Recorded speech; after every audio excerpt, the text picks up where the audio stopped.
We are back with Phaedra Parks. So let's get into the Real Housewives just for a quick second. It's in season 6. Yes. A lot of drama. Kenya, the texting, and the husband, and that kind of throwdown.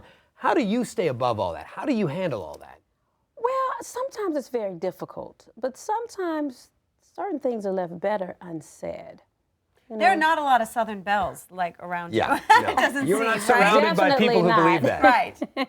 So yeah, you know, it's about really holding my tongue a lot of times, because there's a lot of times I could really throw out a good tongue lashing, but I refrain because I know it's not the appropriate time, and the time to say the things I want to say will definitely come. So there soon is a enough. time for even for a Southern belle to really yes. lay it down and drop the hammer. Lay it down and drop the hammer. What is that time? How do you know when that time is? It's the time where it's appropriate. And some, you know, certain subjects aren't appropriate in everyone's company.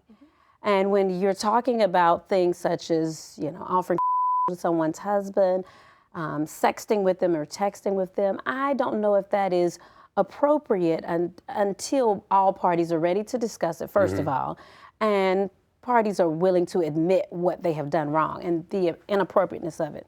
So, I mean, I know I want to talk about everything. We don't have that much time. So, you know, you do the show. You are a high-powered attorney. You have a family. You have 2 children, and you decide you want to become a mortician. How does that happen? How does that come about? How does that happen? Well, you know, I had been dibbling and dabbling in the funeral arts, mortuary science or arts, maybe about 7, 8 years.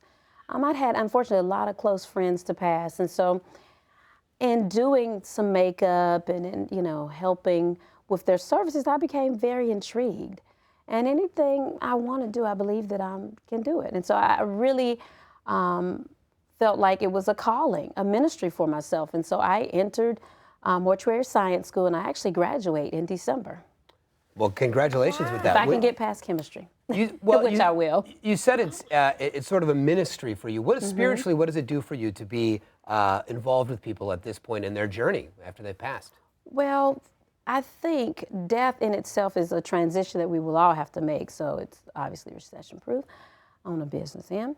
However, at that point in everybody's lives, it's probably the most difficult task you will have to do, because no one's ever prepared for death, and no matter how sick a relative or a friend is, you never are totally ready to experience the burial, you know, and releasing that person to the afterlife. And so when I'm discussing with a family or helping a family plan, I feel that it's so important, and it's such a ministry, because you can really touch someone's lives, because it's not even about the person that's died, it's about the living. And so the aftercare is unbelievably significant.